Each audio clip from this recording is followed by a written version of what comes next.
Ya. Ok, bueno, entonces, falta precisar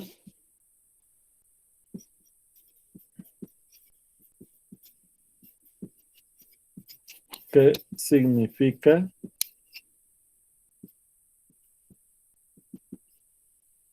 que F sea localmente invertible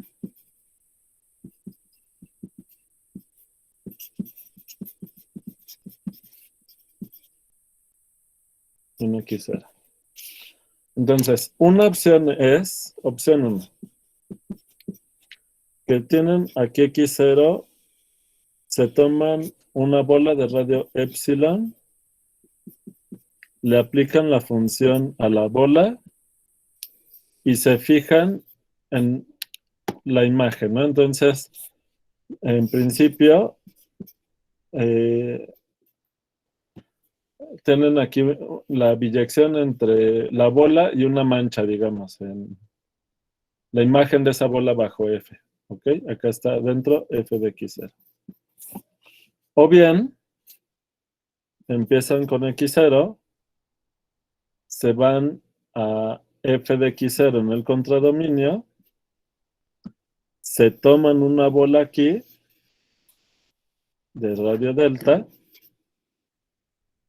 y se fijan qué conjunto va a dar a este de manera biyectiva. O sea, al revés.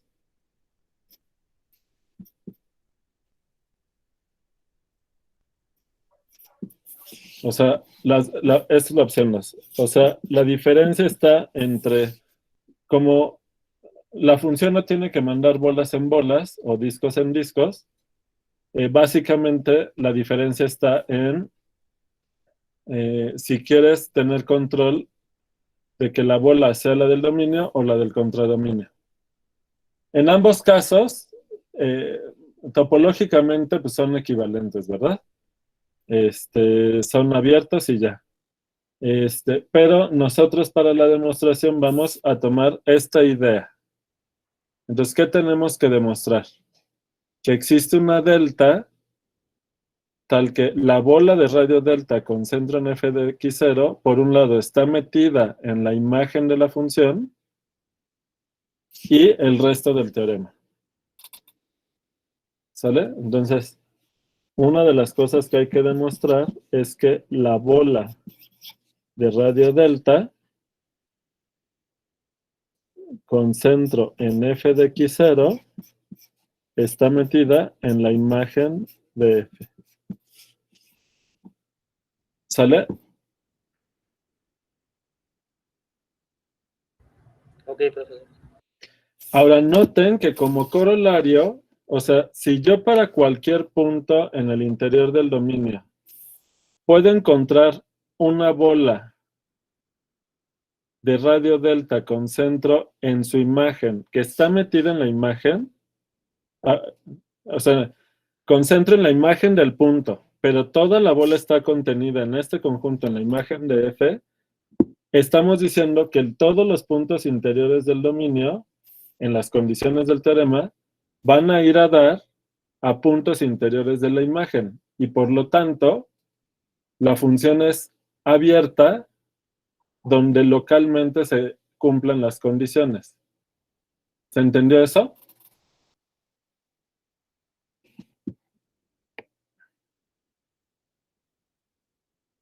Ok. Eso lo vamos a retomar más tarde. ¿Puede repetirlo? Es que mi internet está bien loco. Sí. Acuérdate que las hipótesis del teorema es f de clase C1 y x0 punto interior del dominio. Y que no sea punto crítico. ¿Sale? Entonces, Jan, si para todos los puntos que tú ¿Me escuchas? Sí, ya está. Es que como que viene y se va la señal. Sí. Entonces, veme contestando para que yo sepa que sigues con Sí, eso. está bien. Bueno, entonces, si nosotros podemos probar que dado un punto en el interior del dominio que no sea punto crítico para una función de clase C1, la imagen de este punto es punto interior de la imagen,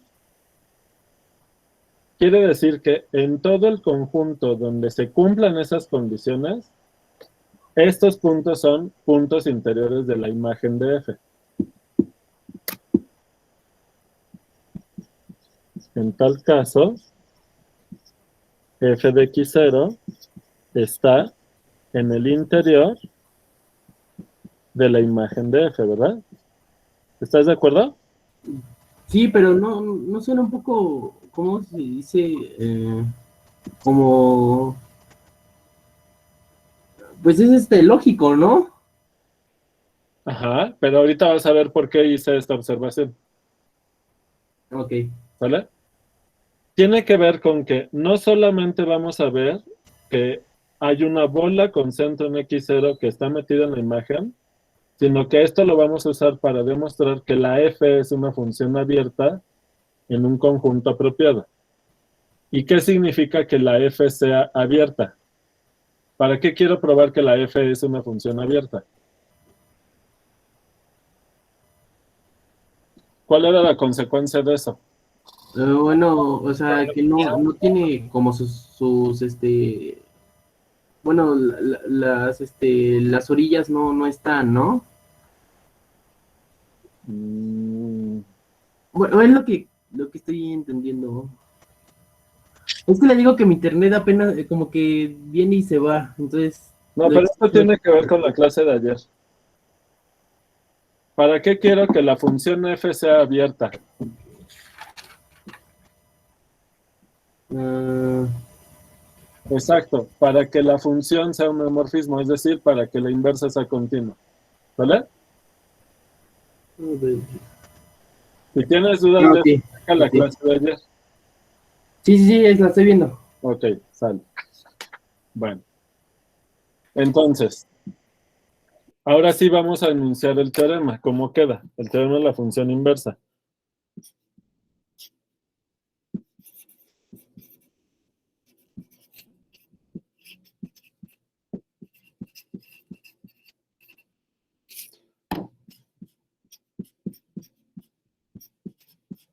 Ya.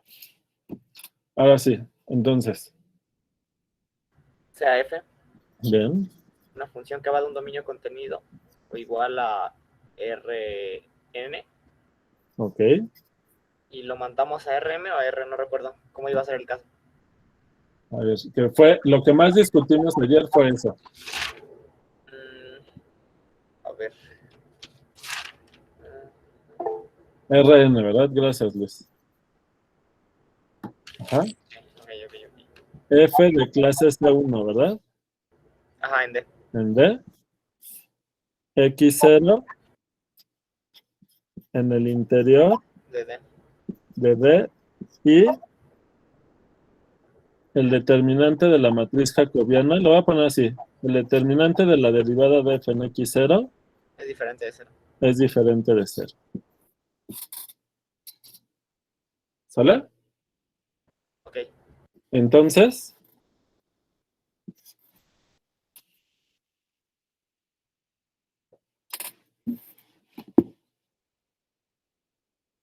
¿Existe su inversa y su inversa es continua? localmente. Ok. Pero, ¿cómo va a quedar caracterizado lo local? Con la delta que mencioné, ¿verdad? Ok, ¿existe delta? Existe delta y epsilon positivas porque la epsilon, eh, esta mancha la vamos a poder meter en una bola de radio epsilon con centro en x0. ¿Sale? Existe delta y epsilon positiva, Es que tal que existe la inversa de f que va de la bola de radio delta con centro en f de x0 y el contradominio es ¿quién? la imagen de... No. La imagen, pero el caso es que el contradominio, o sea, todo esto va a estar dentro de la bola de radio epsilon con centro en x0. Ok. No estoy diciendo que la imagen de la bola de radio delta con centro en f de x0 sea esta bola, simplemente que está metida allá adentro. ¿Sale? Lo voy a poner aquí entre paréntesis. La imagen de la inversa solamente está metida dentro de la bola de radio epsilon con centro en X0. No sabemos que sea igual. ¿Ok? ¿Sale?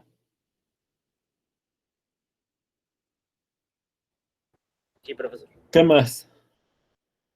Existe esa inversa que cumple. Que es clase Es clase C1, 1, pero en su dominio, ¿no? Que sería en la bola. que sería la bola de radio delta con centro en F de X0. Esto va a ser delta, ¿no? Ok. Sí. Pero bueno, no estoy escribiendo todo eso. Esta bola es delta. ¿Sale? Bueno, ok.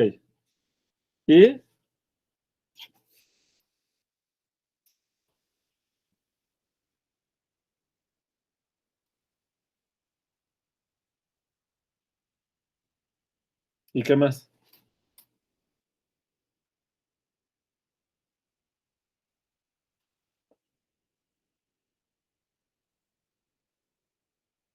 ¿Qué falta? Ahora vamos con el isomorfismo. O eso no se utiliza. ¿Qué falta? ¿Qué más falta? Meterlo del difeomorfismo, ¿no? No, ese es el nombre que recibe. Ya por existir la inversa y ser Sí, ¿no? de clase C1 ya va a ser difeomorfismo, la F. Y bueno, las dos. La derivada, así es, Marco. ¿Qué hay que poner? ¿La derivada de quién?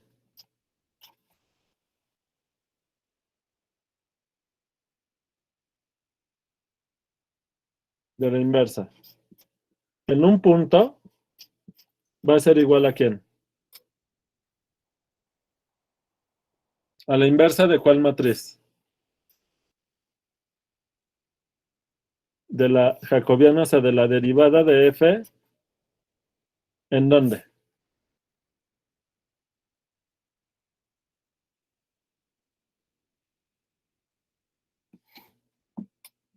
En X0. No, porque están calculando. O sea, ¿la derivada de la inversa es una constante? No. ¿Estas y's en dónde van a estar? ¿En dónde vamos a tomar estas y's? Al contradominio. ¿En el qué? Contradominio. ¿De quién? De F, ¿no? Bueno, de D, más bien. Ah, ya están todos En el dominio revueltos. de la inversa, pues. En el dominio de la inversa, que es delta.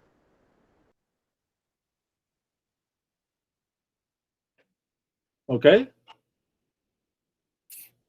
Y esta no va a ser constante la derivada, ¿verdad? En algunos casos puede ser, pero en general no. ¿En dónde puede evaluar la derivada de la f? En puntos x, ¿no? ¿Y cuál es la relación entre x y y?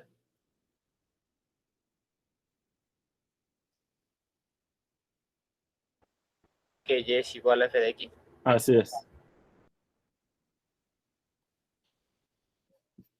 Para toda y, en la bola de radio delta, con centro en f de x0, que era nuestro conjunto delta. Lo vuelvo a poner. ¿Sale? ¿Ahora sí?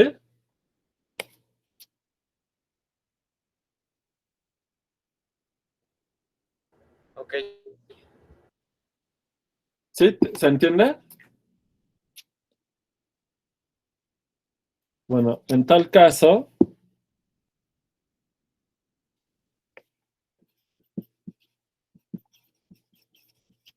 decimos que F es localmente invertible en X0. Y F es un difeomorfismo local.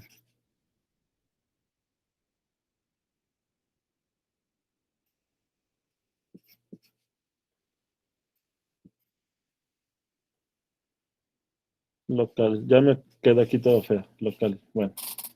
Ya. O localmente es un difeomorfismo.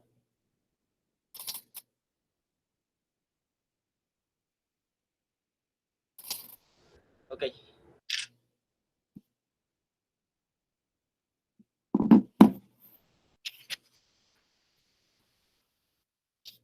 Bien, entonces, para la demostración, lo primero que vamos a mostrar es que efectivamente hay una bola alrededor de X0 en donde la F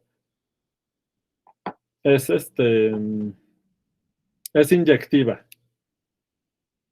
¿Ok? Luego, a partir de ahí vamos a encontrar la delta, pero primero vamos, la delta que cumple el resto de las cosas que queremos. ¿Sale? Primero hay que encontrar una bola, pues demostración, primera parte.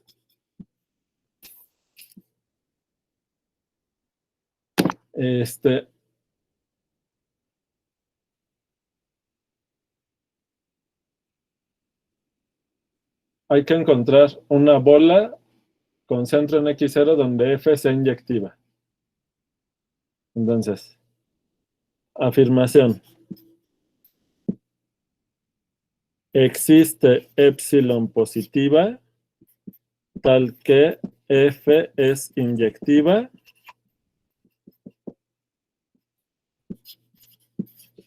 en la bola cerrada de radio epsilon con centro, aunque esta no va a ser la epsilon al final que quiero, entonces epsilon 1. La bola cerrada de radio epsilon 1 con centro en X0. ¿Por qué? Supongan que no. Suponemos que no. Eso implica que para toda K en N existe ¿qué cosa? XK y YK en la bola de radio 1 entre K con centro en X0, tal que ¿qué?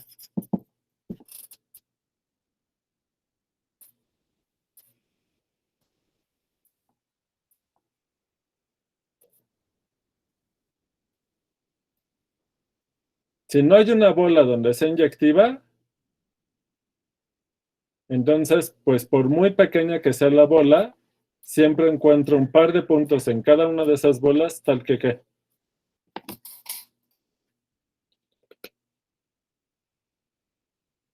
Así. F de XK es igual a F de YK con XK distinto de YK, ¿verdad? Pero esto implica que F de XK menos F de YK, por un lado, es igual al vector 0. Pero ya esta expresión la sabemos muy bien. ¿Esto es igual a qué?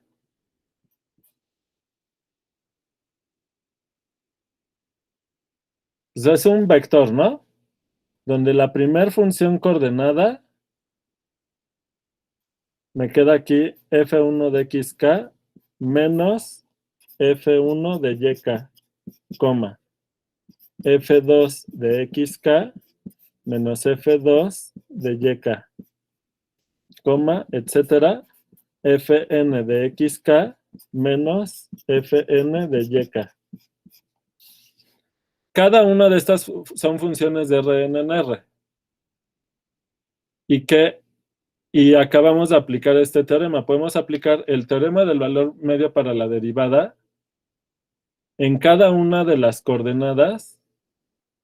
¿Y qué nos dice esto? Pues que esto es igual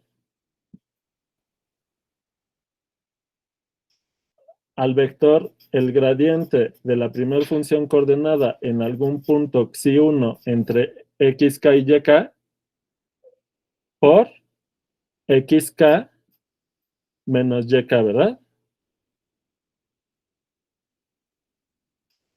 ¿De acuerdo?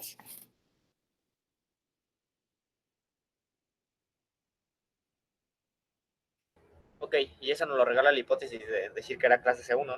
Que era continua. Así es. Teorema del valor medio para la derivada generalizado, para este tipo de funciones de Rn a R, con la derivada direccional. ¿Se acuerdan? Lo acabamos de usar para el otro teorema. ¿Va? Luego, coma, el gradiente de F2 en un punto Xi2 por xk menos yk, etcétera. El gradiente de Fn en Xn por punto, ¿verdad? xk menos yk.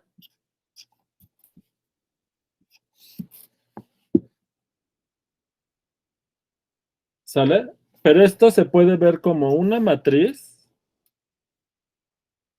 No, lo voy a poner en la otra hoja porque aquí no me va a caber la matriz esa.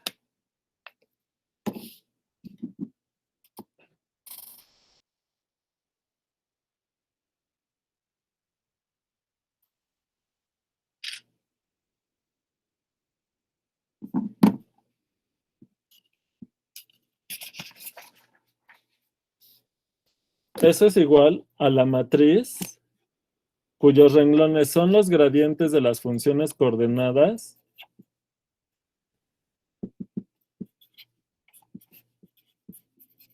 evaluado en estos puntos por el vector xk menos yk. ¿Están de acuerdo?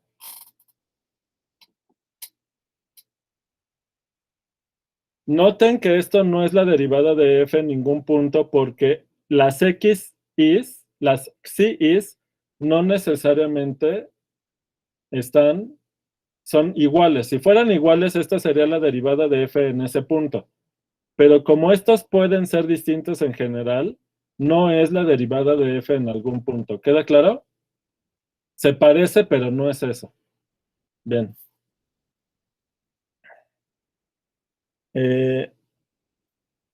Donde los puntos sí y están entre xk y yk. ¿Sale? Como xk. Acuérdense que esto es el vector 0, ¿eh? Como yk y xk son distintos. ¿Esto qué implica? Si le aplican una matriz de n por n a un vector que no es el vector 0 y les da el vector 0, ¿qué saben? Pues que esta función lineal de Rn a Rn no es invertible. Y por lo tanto, el determinante de esta matriz, le voy a poner determinante. Esta matriz depende de cada k. Entonces, el determinante de la matriz AK es 0, donde AK es esta matriz.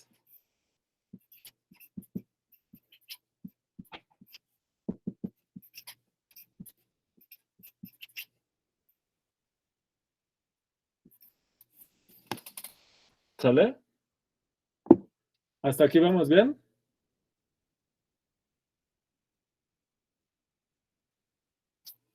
Ahora, como la función determinante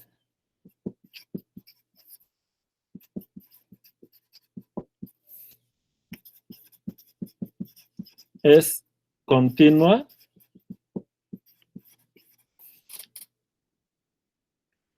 entonces el límite cuando k tiende a infinito del determinante de AK, por un lado, todo el tiempo es 0, pero por otro lado, cuando k tiende a infinito, ¿esto a dónde tiende? ¿Dónde estaban X, K y YK? En la bola de radio 1 entre K con centro en X0. Cuando K tiende a infinito, esto tiende a X0, esto también, y como las xis están entre estos puntos que tienden a X0, las xis también tienden a X0, ¿verdad? Sí. Y entonces, este determinante, ¿a dónde tiende? Al determinante de una matriz cuyos renglones son los gradientes de las funciones coordenadas de la función original evaluada en ¿dónde? Ahora sí en X0. En X0. ¿Y eso cómo se llama? ¿Cómo se llama la matriz formada con los renglones por los gradientes de las funciones coordenadas evaluadas en X0? ¿La jacobiana? Es la jacobiana, es la derivada es el determinante de la derivada de f en X0, lo cual es una contradicción, ¿verdad? Porque X0 no era punto crítico. Oh, Simón.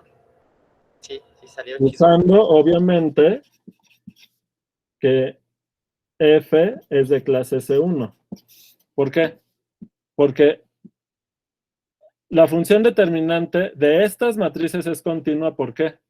Porque es componer. El determinante, pues, es multiplicar entradas y todo eso. Son múltiplos y sumas. Es multiplicación y sumas de cosas continuas. Porque las entradas de aquí son parciales de las funciones coordenadas de f, pero todas son continuas, ¿verdad? ¿Quedó claro este paso?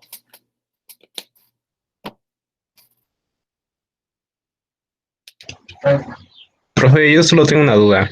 Sí. ¿Por qué cuando decimos que los AK tienden a, bueno, el límite cuando K tiene infinito de los AK tienen a f de x0? Eso no, como que no me quedó muy claro. Ajá, porque por esto de aquí, mira. ¿Qué pasa cuando K tiene infinito?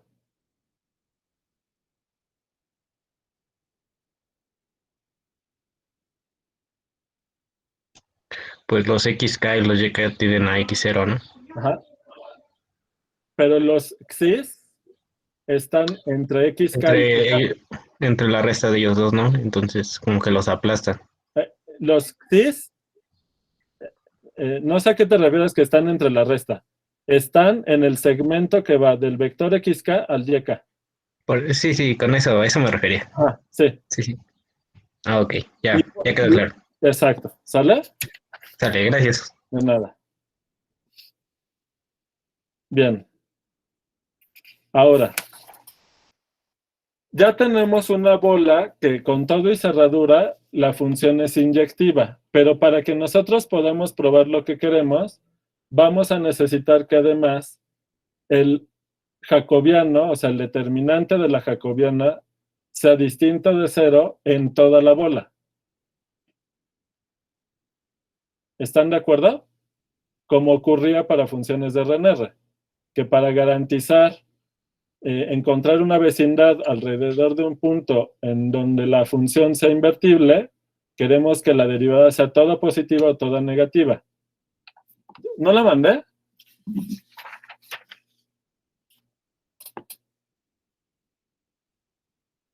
Ah, no. No, profe, no la mandó.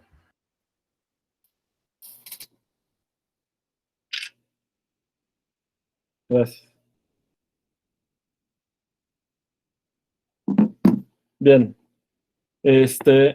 Entonces esa parte lo vamos a pedir igual, ¿verdad?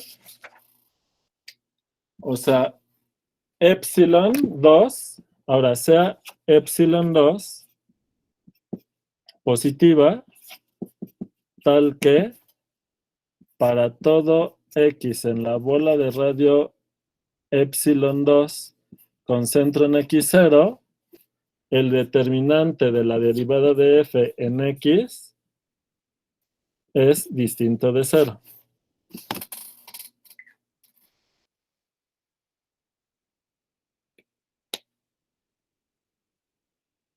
¿Sale? Y ahora sí, ¿quién va a ser la epsilon del teorema? O sea, epsilon igual a ¿quién? Profesor, Hey. no le faltó poner en la matriz derivada que fuera x0? No. Más déjenme poner que con todo y cerradura para garantizar que también en la orilla es distinto de 0. ¿Qué pasó? No, nada, es que no había leído bien lo que puse arriba. Está diciendo ahí que entonces ningún punto X es punto crítico, ¿no? Así es. Vale. Entonces, necesitamos una bola en donde la función sea inyectiva y no tenga puntos críticos. Entonces, ¿cuál va a ser la épsilon? La épsilon 1 nos da la bola donde es inyectiva. Y la épsilon 2 es en donde no hay puntos críticos. Entonces, el mínimo, ¿verdad? Muy bien. El mínimo entre épsilon 1 y épsilon 2. ¿Sale? Bien. Ahora, les tengo que hacer un dibujo, pero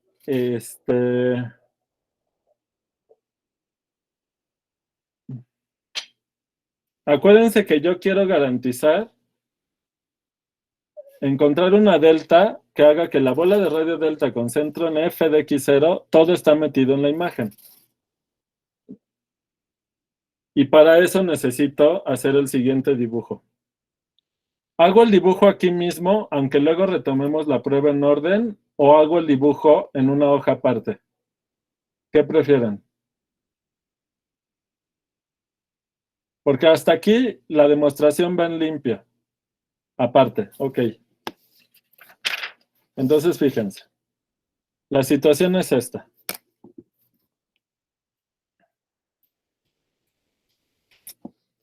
Aquí tienen la bola de radio epsilon, que con todo y cerradura, o sea, en todo, incluso en la circunferencia de la frontera, la función es inyectiva y en toda la bola cerrada, o sea, en toda la bola cerrada es inyectiva y no hay puntos críticos. Aquí está f de x0. Entonces, en principio, la imagen de esta circunferencia, pues no sabemos bien cómo vaya a ser, pero bueno, vamos a probar que es como una mancha así, ¿no? Bueno, o sea, que el interior va a dar al interior, pero todavía no lo hemos probado.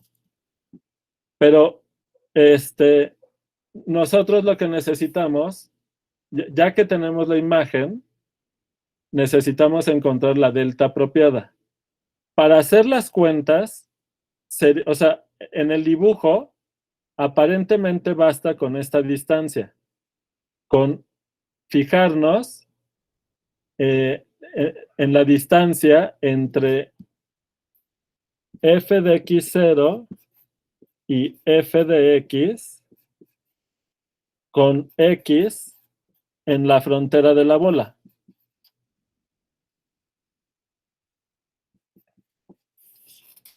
Y la distancia más pequeña de estas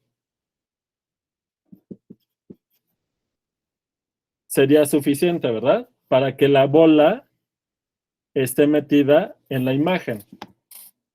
Pero para poderlo demostrar, el truco que vamos a usar, vamos a necesitar una bola más pequeña, del radio 1/2 de esta bola. Entonces, la delta va a ser 1/2 de este mínimo. ¿Se entendió?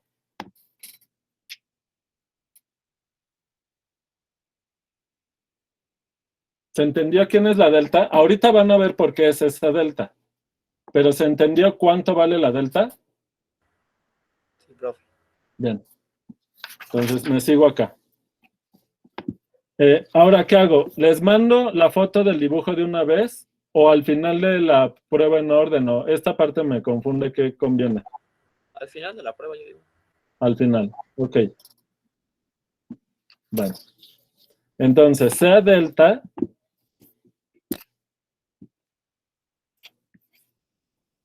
igual a 1/2 del mínimo.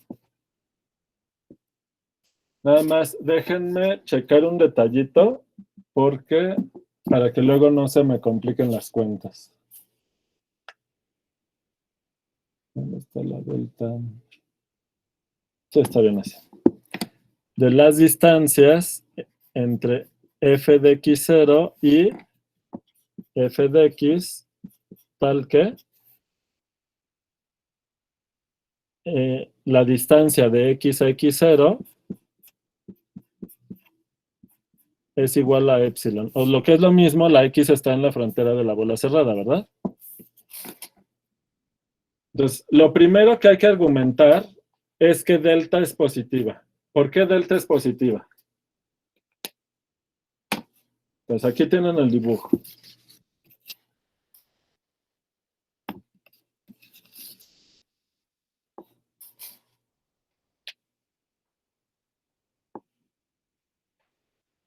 En lo que piensan voy por agua, ¿eh?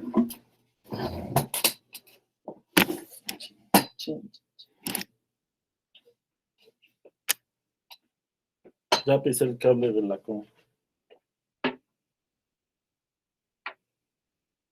Ni modo. Es que pinches cables salen caros. Con la silla me refiero, y como estoy gordo, bueno, no le fue tan mal.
¿Por qué es positiva la delta que elegimos?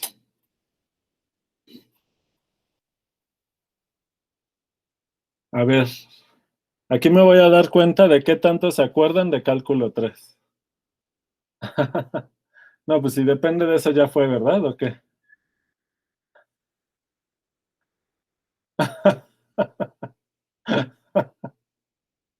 A ver,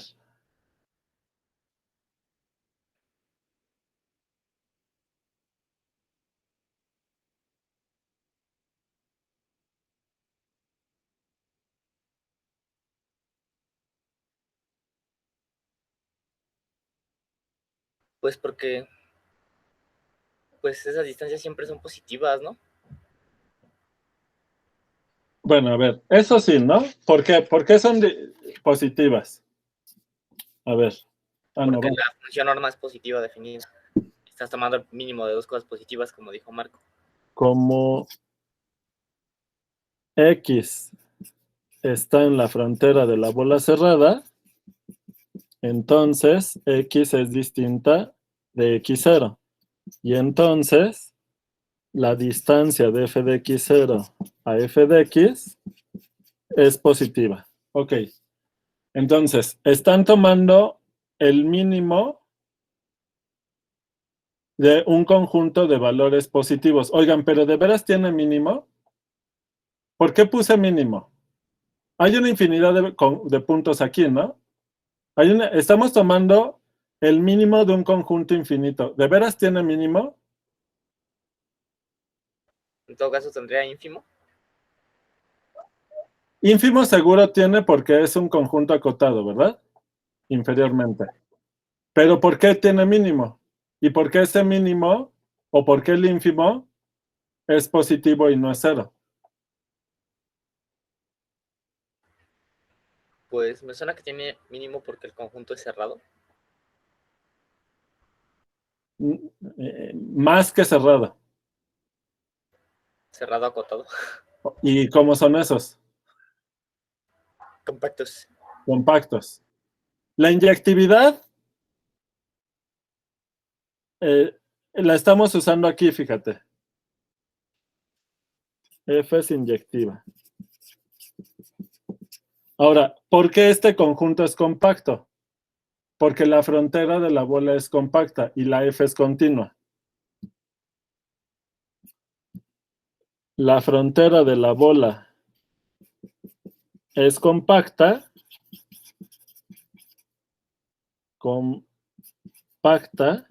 y F es continua. ¿Sale? Entonces,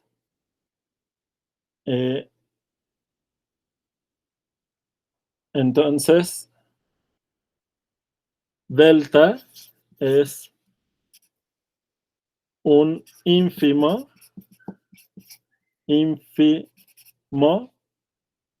de un conjunto compacto que no contiene al cero.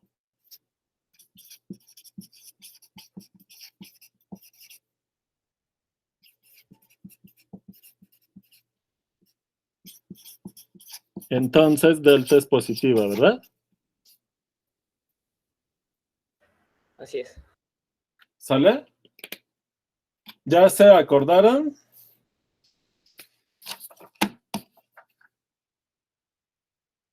Pero sí viste que no son solo 2 puntos, no es el mínimo de 2 valores, Marco.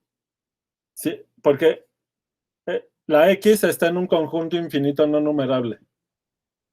¿De acuerdo, Marco?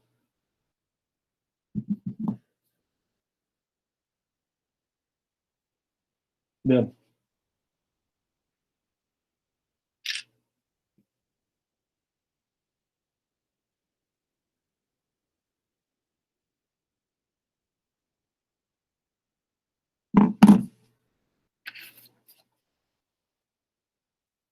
Sale.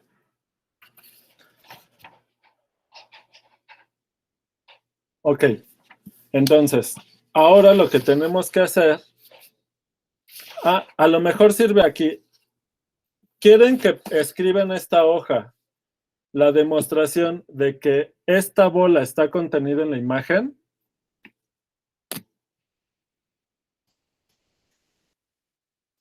La escribo, la retomo a partir de aquí y así ya les queda el dibujo en los apuntes. ¿Sale? Va. Entonces, sea Y un elemento de la bola de radio delta con centro en f de x0. Por demostrar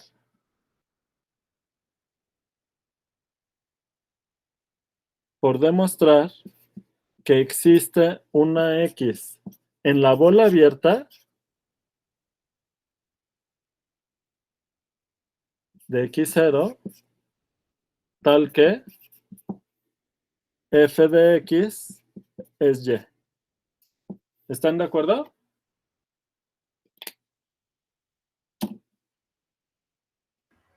Ok. Sale. Sí, sí, ya tenemos la primera parte del teorema, ¿verdad?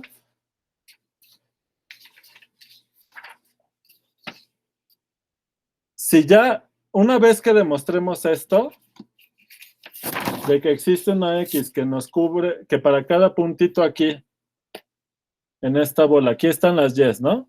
Aquí está Y. Que para cada Y en esa bola, si hay un punto acá que va a dar acá, con eso ya tenemos la inversa que va de la bola de radio delta a la bola de radio epsilon. ¿De acuerdo?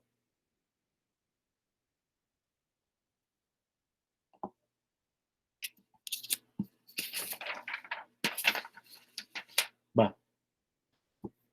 Bueno, para eso necesitamos una función auxiliar. La Y está fija, ¿eh? Entonces, damos una función g de x que va de la bola cerrada de radio epsilon con centro en x0 a r dada por la norma de la distancia de f de x a f de y al cuadrado para que me quede diferenciable. ¿Están de acuerdo que g es diferenciable? Ay. era G minúscula. G es de clase C1 en la bola esta, en la bola cerrada de radio epsilon con centro en XR. ¿Están de acuerdo? Porque es la composición de funciones diferenciables.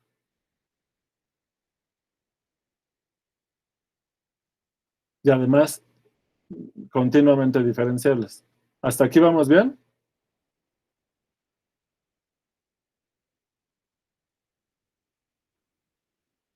Va.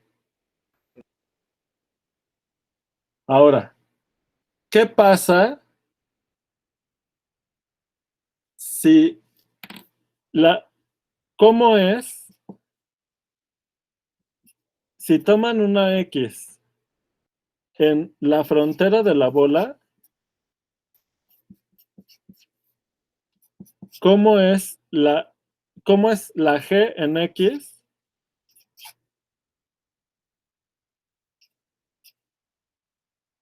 comparada con G en X0?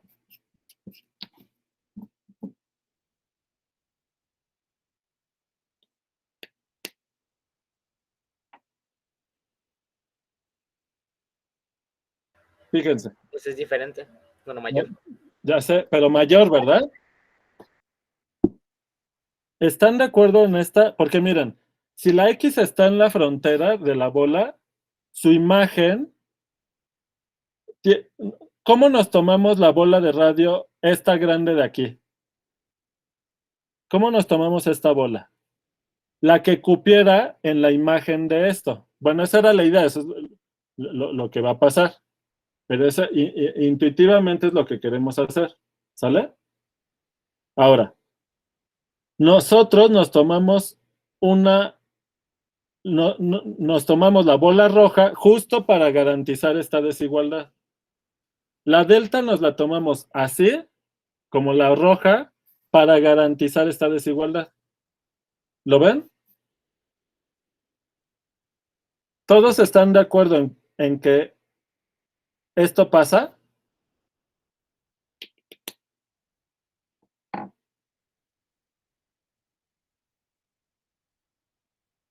Porque la delta es un medio de las distancias más pequeñas de f de x0 a las imágenes de estos puntos. Entonces, como la y está en el abierto, está dentro de la bola roja, la distancia de y a f de x0 es menor estrictamente que delta. Y si ustedes toman f de x en la frontera de la bola, la distancia a f de x0 es mayor o igual que 2 veces delta. Entonces la distancia de y a esos puntos es por lo menos delta. En el dibujo es claro, ¿verdad? Con desigualdad del triángulo lo pueden hacer, pero ya lo podemos dejar escrita esta desigualdad, ¿verdad?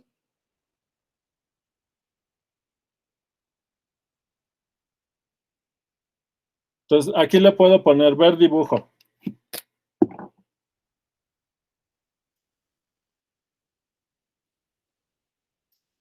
Y obviamente aquí lo que estamos usando es que por cómo elegimos la delta,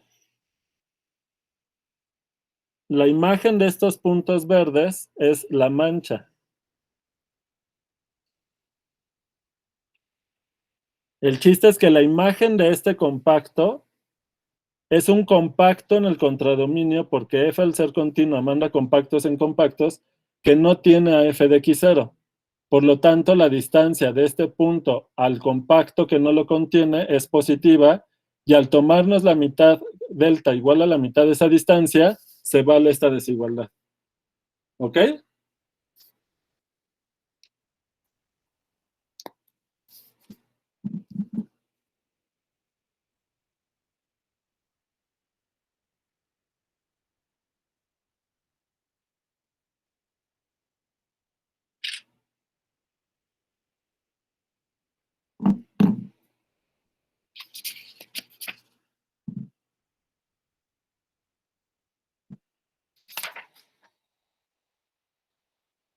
Bueno, pues ya casi estamos. Porque entonces, ¿en dónde alcanza el mínimo? La G es continua, es diferenciable en el compacto. Como el dominio de G es compacto,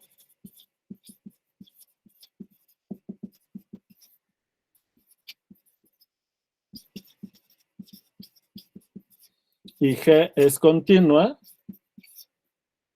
entonces alcanza su mínimo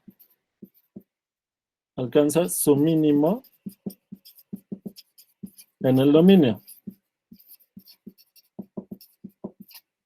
Pero por la desigualdad,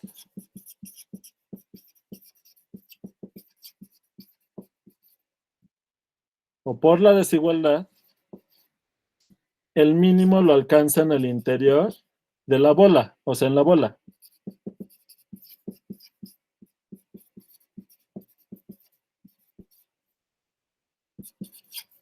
Lo alcanza en la bola abierta. ¿Se entendió?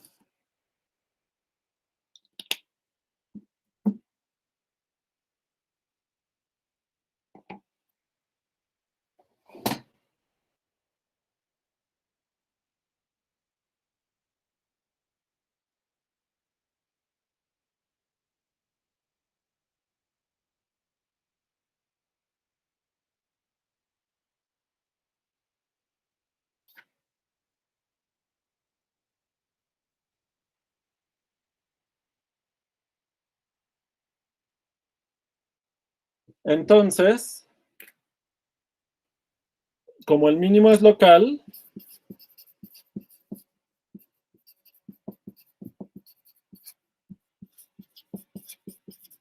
entonces existe un punto x1 en la bola abierta en donde el gradiente de la G, porque la función G va de R2 en R, ¿verdad? O de R en R. Entonces el gradiente de la G en x1 es el vector 0.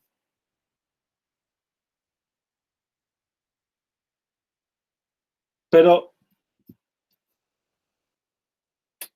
¿cuál es el gradiente de la G por la regla de la cadena que ya vieron con Yadira? Porque es una composición de diferenciables.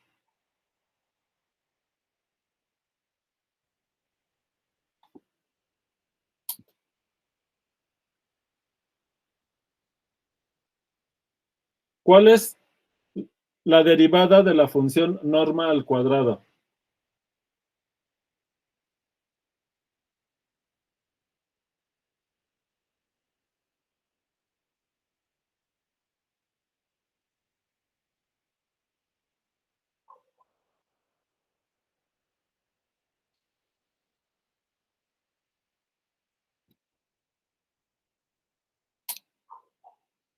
No, la matriz hessiana tiene que ver con la segunda derivada, Luis Enrique.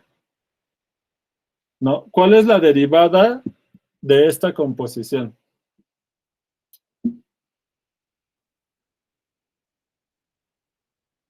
Es f' por 2.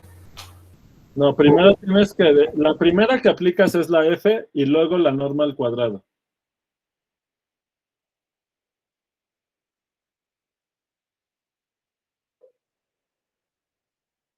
Entonces, ¿cuál tienes que, cómo va la regla de la cadena aquí?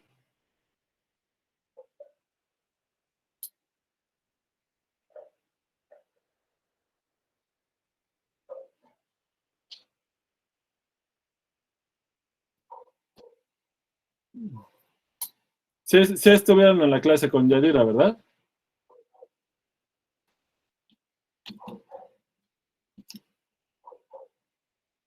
Además, la regla de la cadena es la misma que de R en R. Esto ya se lo deberían de saber.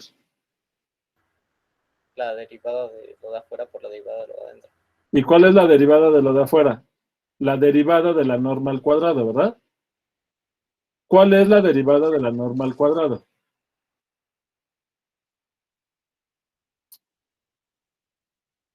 Pues vuelve a ser la derivada de lo de adentro, ¿no? Porque el cuadrado te quita la raíz de la norma. A ver, una función es la función f de x menos f de y. Esa es una función. Y a esa le estás aplicando la norma al cuadrado. O sea, esta traslación está seguida por la norma al cuadrado. Entonces, por regla de la cadena, ¿qué derivada tienen que aplicar primero? La de la norma al cuadrado. Sí, man. Entonces es 2 veces la derivada de la norma a la 1 por la derivada de lo de adentro. Ah,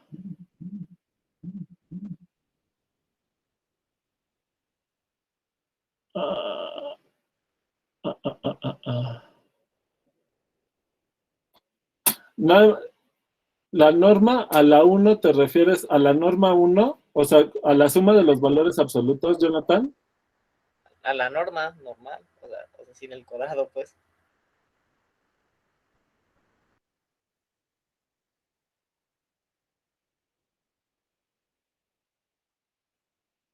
Sí, esa es la U, sí. ¿Ok?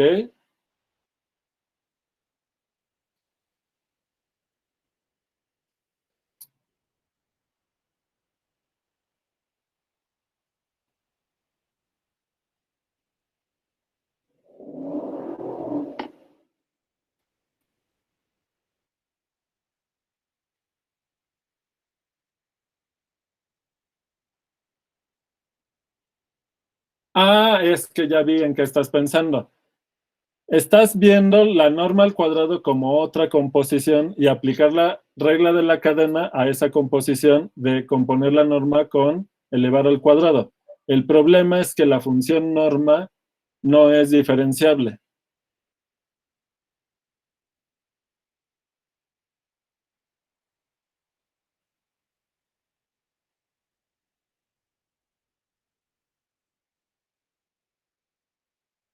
O sea, fuera de los puntos en donde se haga cero, pues te puede servir, pero justo lo que quieres es encontrar un punto donde se haga cero. Entonces, justo no te va a servir verlo de esa manera. Entonces, la función norma solita no es diferenciable, pero la función norma al cuadrado sí es diferenciable. Entonces, pues tenemos que derivar directamente. A ver, déjenme escribirlo en una hojita aparte.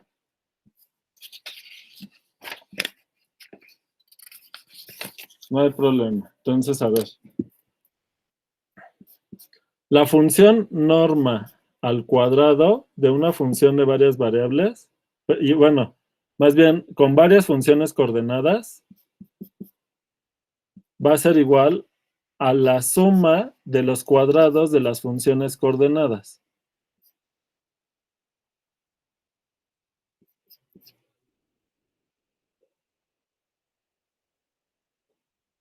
Desde igual a 1 hasta n al cuadrado. Esto es una función de Rn a Rn, pero la función norma al cuadrado va de Rn a R. Entonces, su derivada es un gradiente. Entonces, la derivada de esto es la derivada de esto, que es un gradiente. Es un gradiente de esta cosa, de la función norma de f al cuadrado. ¿Ok? ¿Y a qué es igual?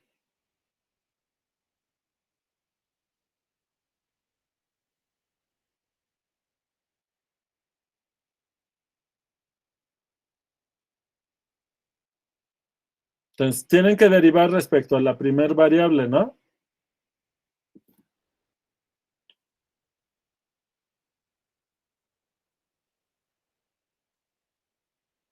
¿Cuál es la derivada respecto a la primer variable?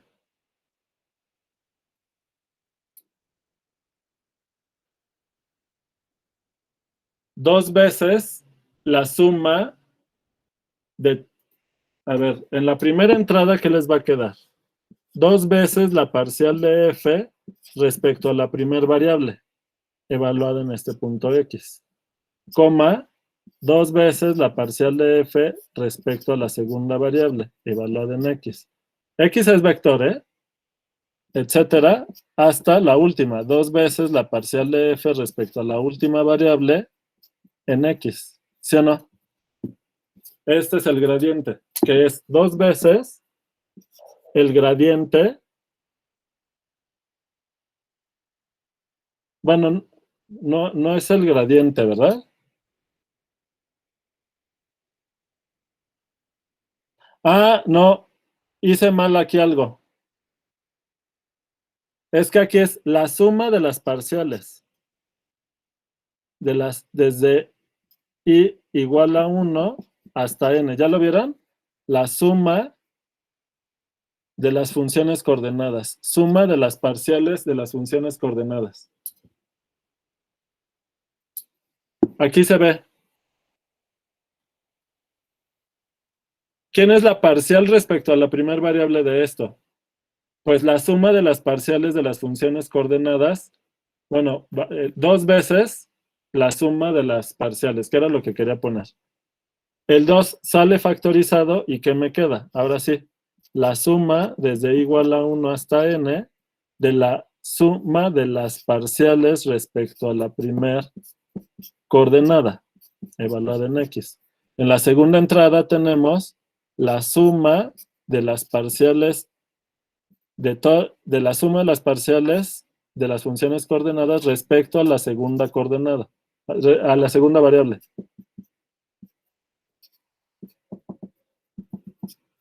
Y la última entrada es la suma desde igual a 1 hasta n de la parcial, de la suma de las parciales, ¿verdad?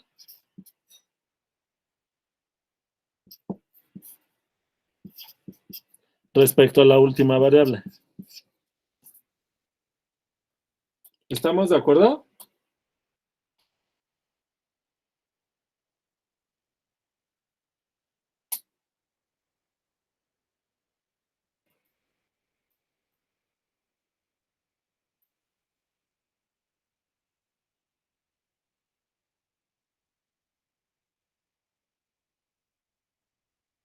No, otra vez lo hice mal.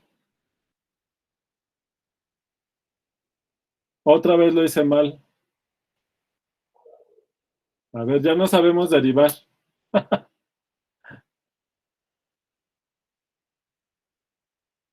A ver, lo escrito así en general nos está enredando. A ver, déjenme escribirlo bien.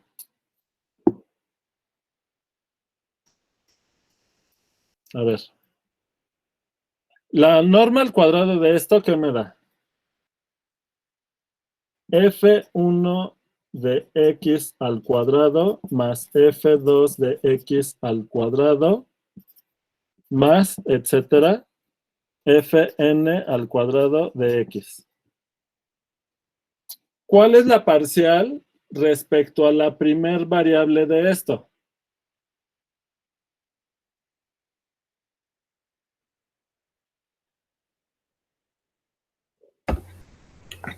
Todas con respecto a, bueno, X.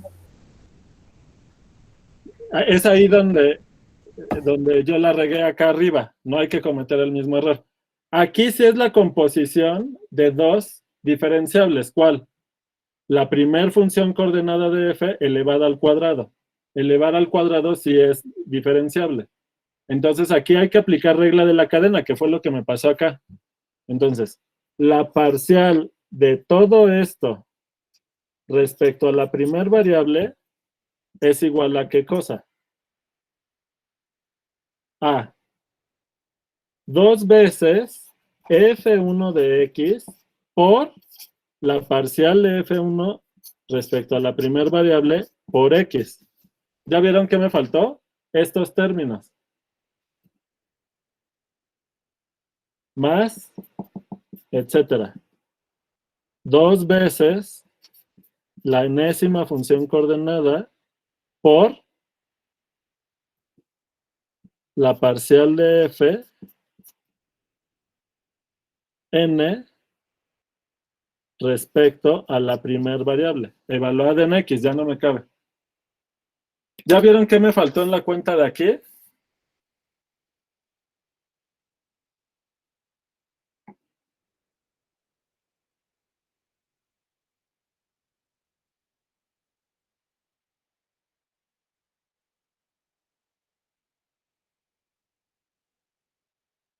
Bien. Ahora, luego, esta es la primer coordenada del primer vector gradiente. ¿Sale? Luego, la segunda, ponen aquí respecto a la segunda variable y así se siguen. Pero esto se puede ver, esto se puede ver como,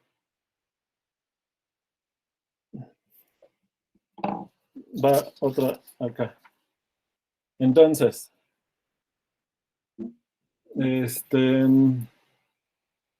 a ver, déjenme ver una cosa.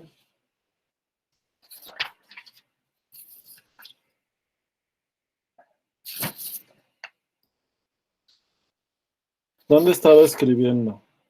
Acá, es la hoja que tengo pendiente.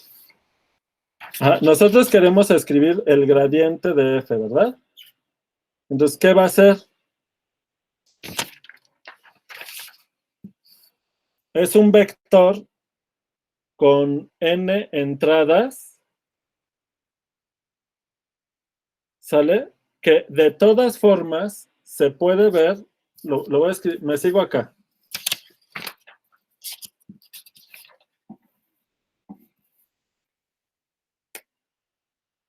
Entonces,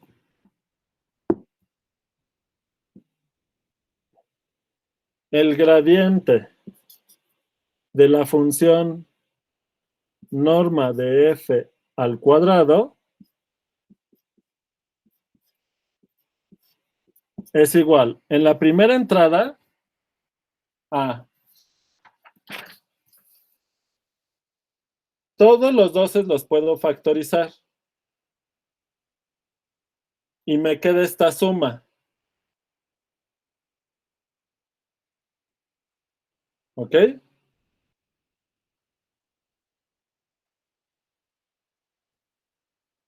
Que si se fijan, esto es un producto punto. No voy a mandar la foto de esto porque esto estaba mal.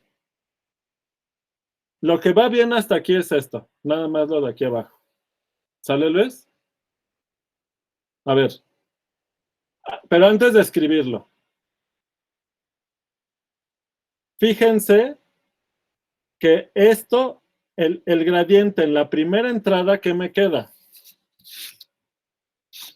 2 veces el producto punto ¿de qué? De la función original, punto ¿quién?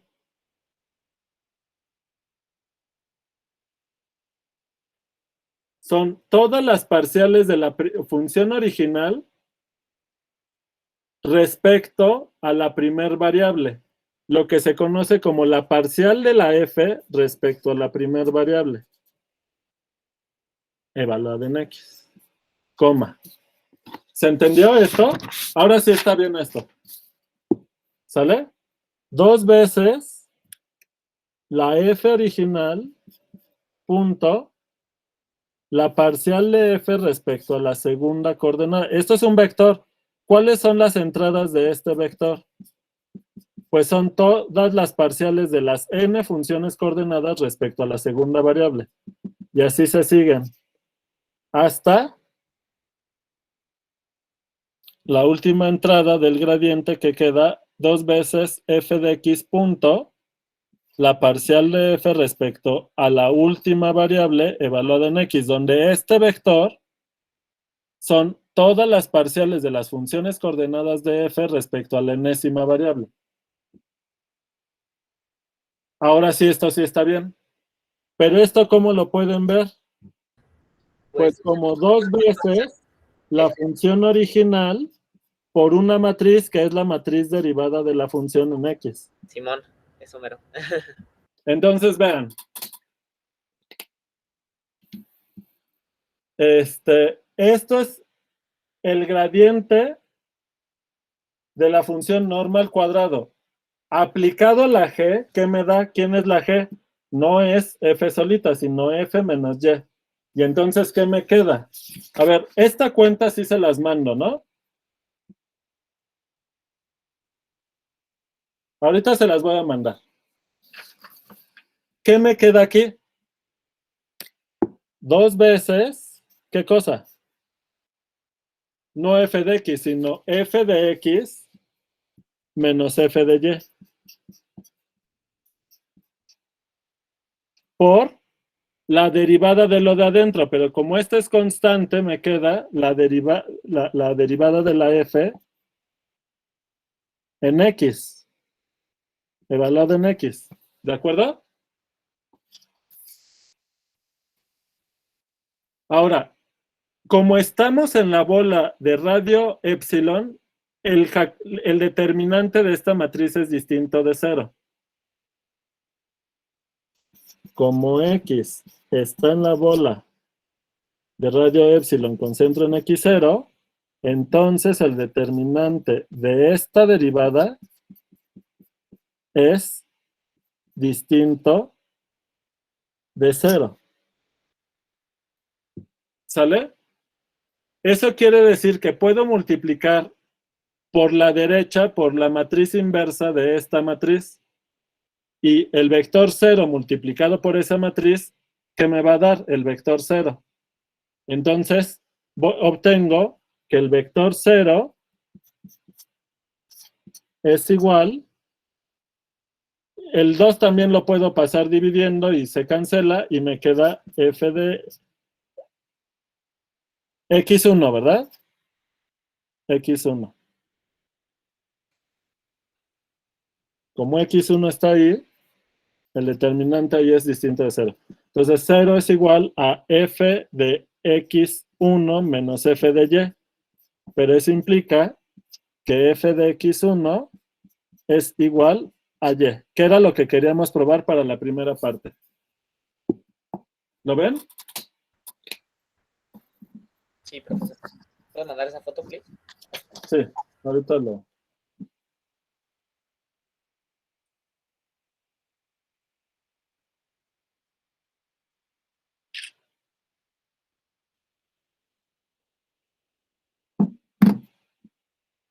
El atorón fue en una cuentita, pero ya la libramos.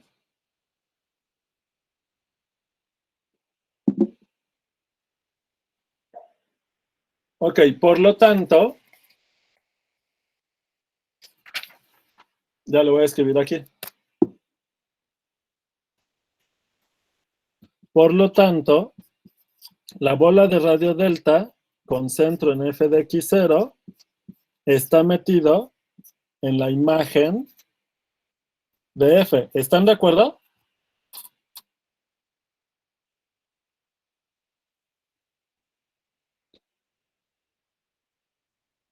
Ahora fíjense.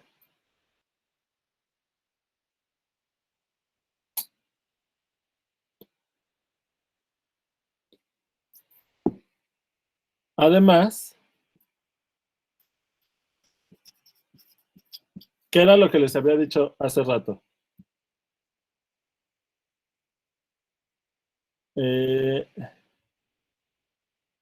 F es abierta en la bola de radio epsilon con centro en x0. ¿Por qué? Porque en esta bola la función es inyectiva y no hay ningún punto crítico. O sea que en cada punto pueden aplicar lo que acabamos de decir para mostrar que cada punto queda en el interior de la imagen. ¿Está claro esto? ¿Por qué esto implica que F es abierta en esta bola?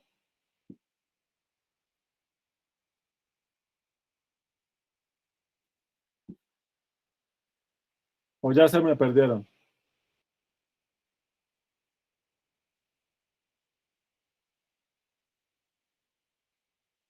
¿Aló?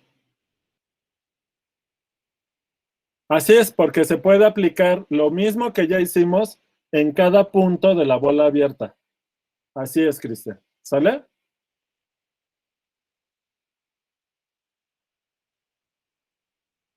Como F es abierta, entonces la inversa que va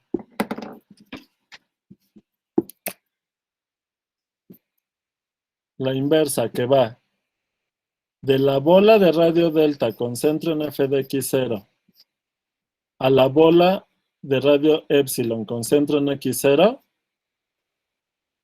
es continua.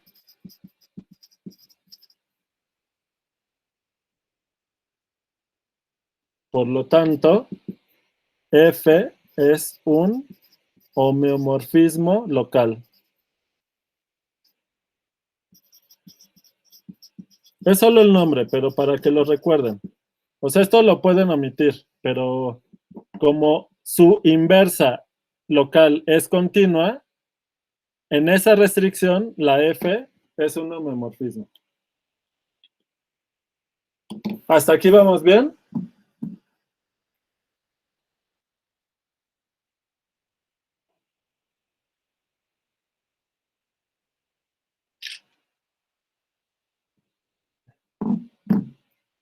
Pues, ¿qué falta del teorema? Ya tenemos la delta, la epsilon, la inversa que va de aquí para acá, que es continua.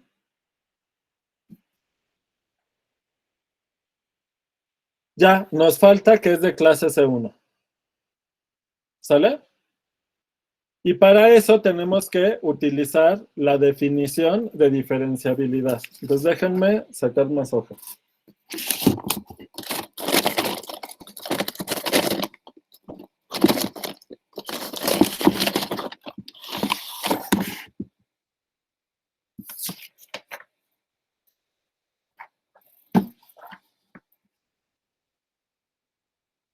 Entonces, ahora, por demostrar que la inversa es de clase C1 en delta. Con delta, la bola de radio delta con centro en F de X0. Sale. Bueno. Entonces, sea Y aquí, hubiera puesto delta, y X en la bola de radio epsilon con centro en X0, tal que F de X0, perdón, F de X es igual a F de Y. Entonces, a ver, déjenme hacer, ¿hago el dibujo aquí o en hoja aparte? Para escribir aquí en limpio la prueba. En hoja aparte igual, ¿verdad?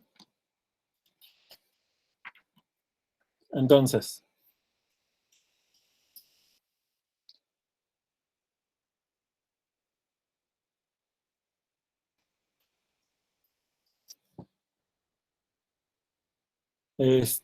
toman aquí X, acá está Y. Ahora, nosotros lo que tenemos que demostrar es que el límite, ustedes dan un incremento acá, acá está Y más H. Entonces tienen que demostrar que el límite cuando H tiende al vector 0 de la inversa evaluada en Y más H menos la inversa evaluada en Y menos su mejor aproximación lineal en Y. ¿Quién va a ser la mejor aproximación lineal de la inversa en Y? Pues ya habíamos dicho que vamos a probar que su derivada es la matriz inversa de la derivada de F en X. Inversa de eso por el incremento H entre la norma de H, esto nos tiene que dar 0. ¿Verdad?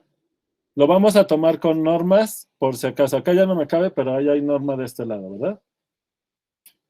Y ya, aquí no es vector 0, sino el real 0. ¿Sale? Esto es lo que tenemos que demostrar para demostrar que la inversa es diferenciable en Y. ¿Está claro?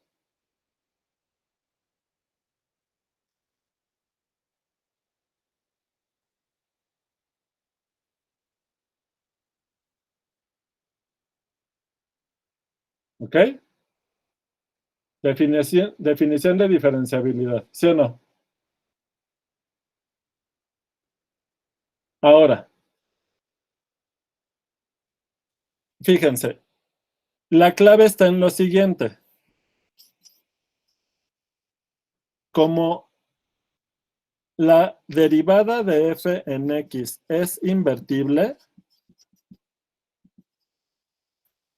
entonces existe k en Rn tal que esta matriz evaluada en k nos da h. Este es el vector h y entonces puedo encontrar un vector. Este es el vector k. Este sería x más k. Es decir, gracias a la biyectividad de esta función lineal de Rn en Rn, puedo encontrar un incremento en el dominio cuya imagen bajo la derivada de la función en x me dé el incremento que habíamos elegido en el contradominio, que es el dominio acá, de acá para acá va la f y de acá para acá va la inversa. Entonces, por la sobreyectividad de la derivada de f, puedo poner al incremento h en términos de un incremento en el dominio de la f. ¿Están de acuerdo? Ahora, como toda esta bola está dentro de la bola, como esta es la bola de radio delta con centro en f de x0, la tal delta, que está metida en la imagen. Entonces, por cómo estamos eligiendo, ¿qué va a pasar?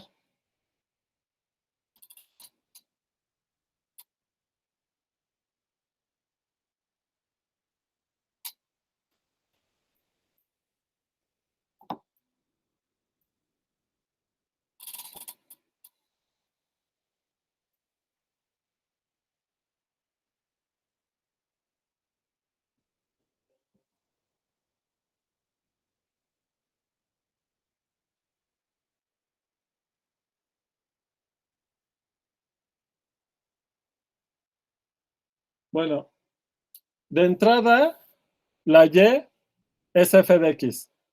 Entonces, la inversa de f evaluada en f de x, ¿qué me va a dar?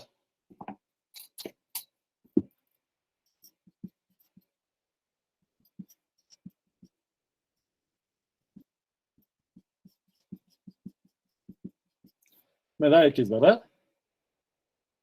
Ahora,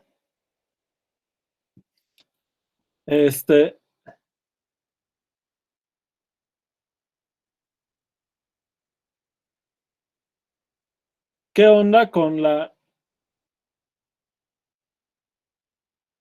y más h? La y, la y, no, la y más h,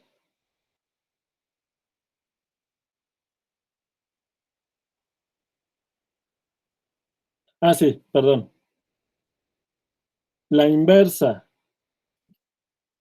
de y más h es igual ¿a qué? A la inversa de f de x más ¿quién?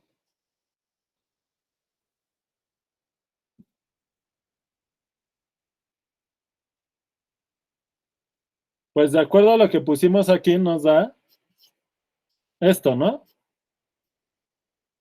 Pero como que esta expresión no ayuda. ¿Qué quisiéramos?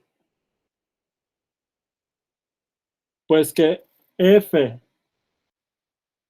pregunta, f de x más k, pregunta, ¿nos da y más h? Si lo elegimos así, la k.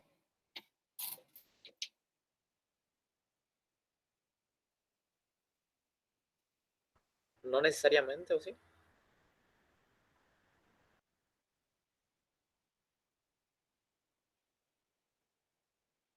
Ujú.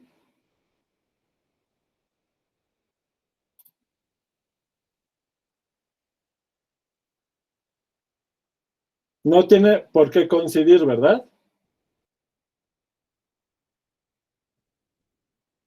Pero la f sí es diferenciable. Entonces, no, entonces aquí le ponemos, no necesariamente.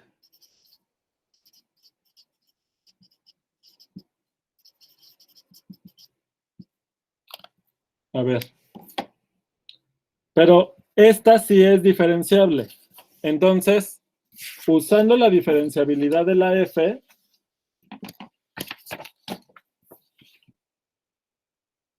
f de x más k, ¿qué me da?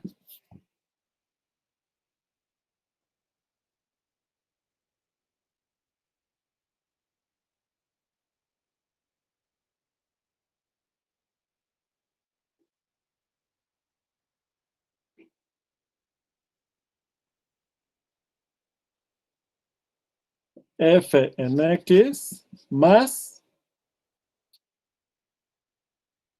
la lineal, que es su derivada en x en el incremento k, más una función que depende de k. Pero el chiste es que esto se va a cero, ¿verdad?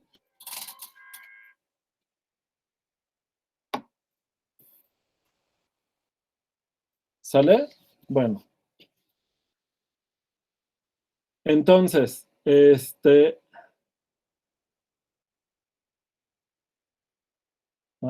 ¿dónde estamos?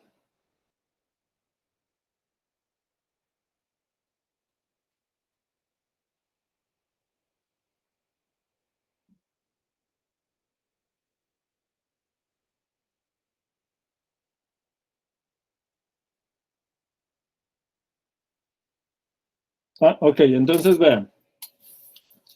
¿Cómo está la situación? Si lo que nosotros hacemos es, tomamos un punto X, bueno, damos el punto Y, porque tiene que ser cualquiera aquí. Eso nos da un punto X en la bola de radio epsilon. Si nosotros tomamos Ks y a partir de las Ks nos tomamos la H, es decir,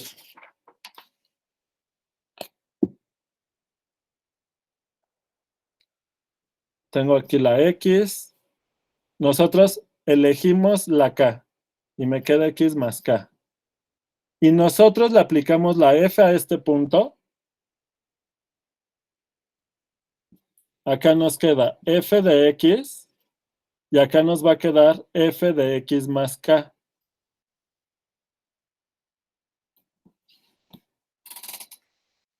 ¿Ok?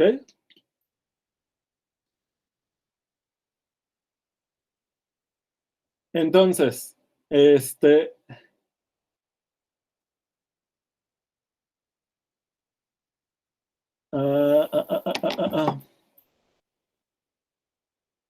si hacemos eso, fíjense que en esta expresión, ¿qué me va a quedar? O sea, esta ahora es mi H. O sea, mi H es ¿quién? Pues F de X más K menos F de X. ¿Ok? Entonces,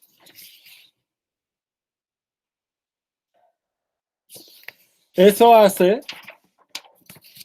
que, sí, a ver, lo escribí bien. Sí, así, ¿no? Ok.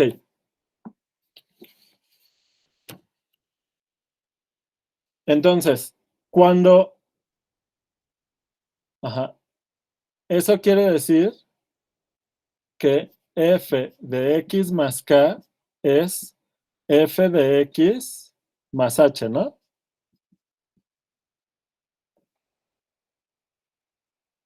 Algo estoy haciendo raro. No, está bien.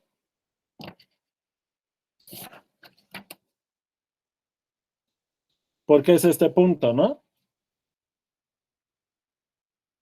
Es este punto de aquí. Entonces, cuando yo aplique la inversa aquí,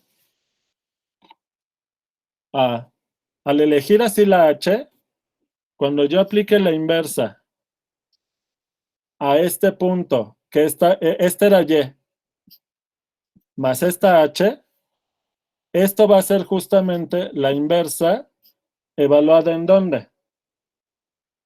En f de x más h, que por la elección de la h me va a dar la inversa de f de x más k. Y eso me va a dar x más k. Entonces, en esta expresión, ¿qué me va a quedar? Entonces, la inversa de y más h menos la inversa de y, evaluada en y, va a ser x más k menos x, porque esto era x, ¿se acuerdan? Y esto ya me da la k.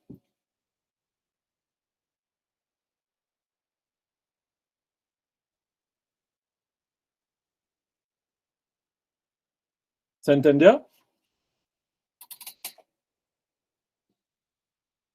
Ahora, para que esto esté bien hecho, lo que necesitamos ver es que para cualquier incremento de h, donde y más h está dentro de la bola de radio delta, o por lo menos para h's pequeñas, siempre puedo elegir una k apropiada que cumpla esta igualdad. Pero eso se puede porque toda la bola está metida en la imagen de la función. Entonces siempre puedo elegir a una x más k que cumpla esta igualdad de aquí y entonces ya se cumple esto. ¿Se entendió?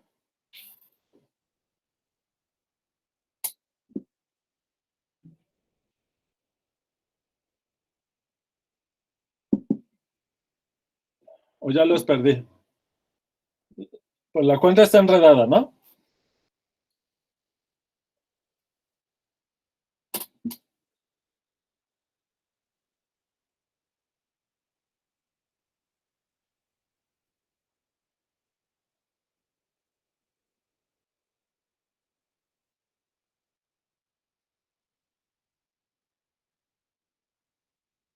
Ok.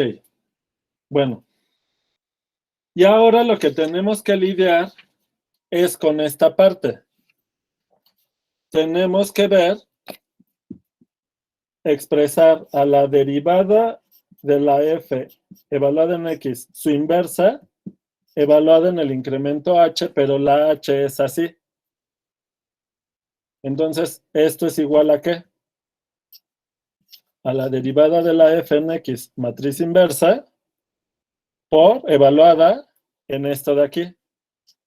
F de x más k menos f de x. Me falta un paréntesis aquí, pero ya no me cabe.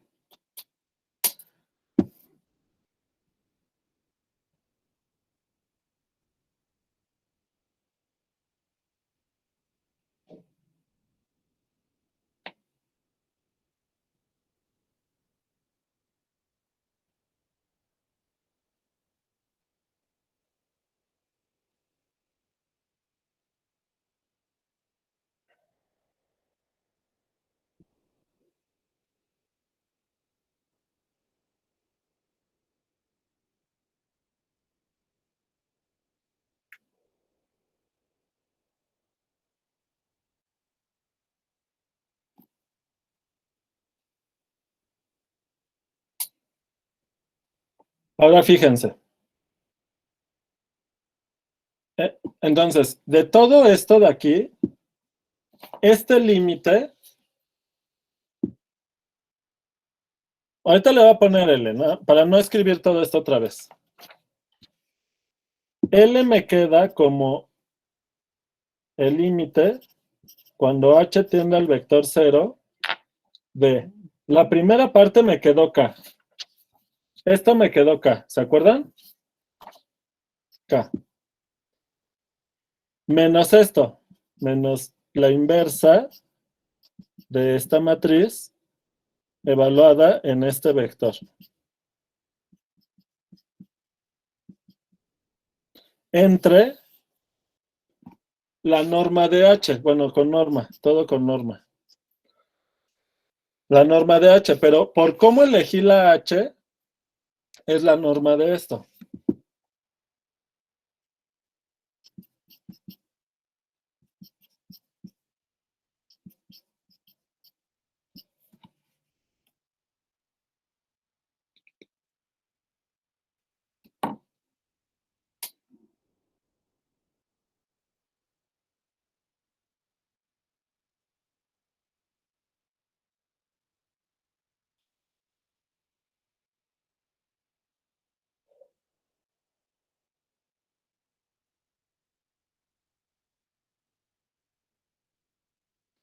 De aquí, ¿qué se les ocurre hacer? Acuérdense que pueden utilizar que la f es diferenciable.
A ver, es que...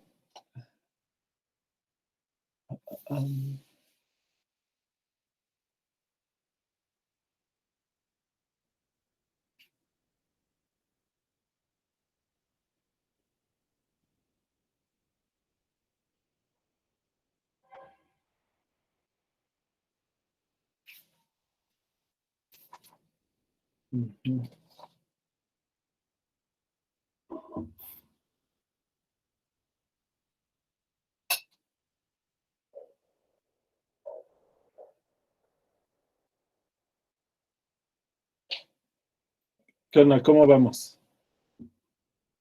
¿Cómo va ese procesamiento, Cristian? Y los demás. ¿Ok?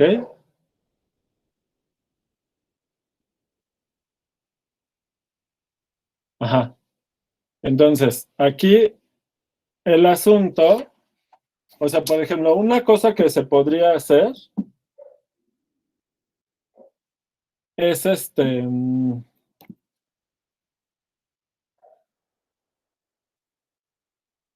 pueden multiplicar arriba y abajo por 1 entre la norma de K. ¿Por qué? Porque como esta es lineal, abajo les va a quedar esto entre la norma de K. Y esto arriba les va a quedar esto entre la norma de K. Pero esto entre la norma de K es lo mismo, es casi lo mismo que esto entre la norma de K.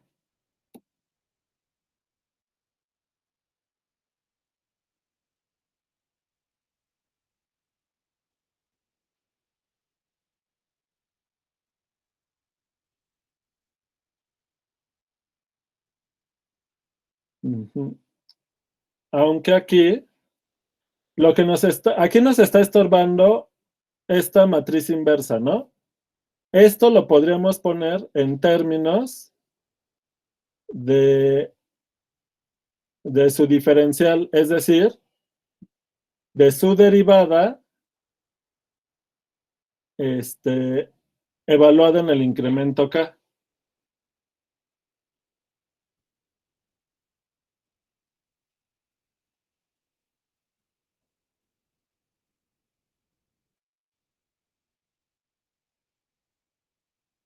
Ujú. Para que ya con eso tengamos chance de que con la matriz inversa, o sea, si logramos sustituir esto en términos de la derivada de f en x, ya esta matriz con su inversa, que es esta original, ya se me van a ir ajustando las cosas, ¿de acuerdo?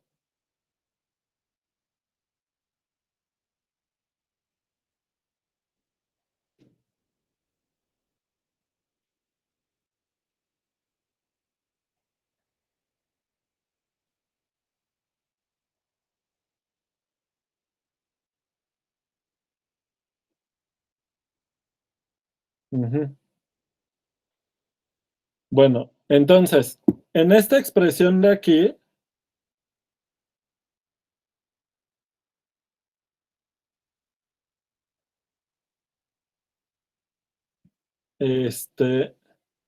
como que, o sea, utilizando otra vez el teorema del valor medio, en cada coordenada nos vuelve a quedar una matriz de el gradiente de f. En cada renglón, los gradientes de las funciones coordenadas de f, pero evaluadas en distintos puntos. ¿Están de acuerdo? Es el mismo truco de hace rato.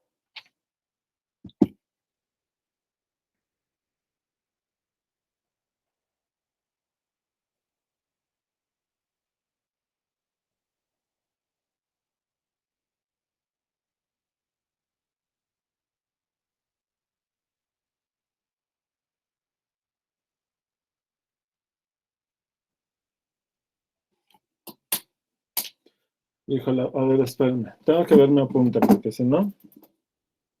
Okay.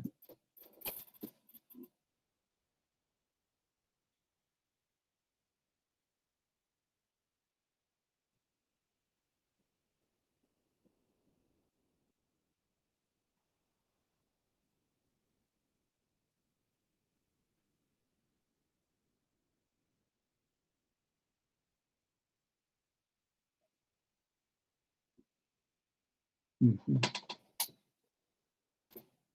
Sí. Sí, nada más ya se me acabó el tiempo. A ver.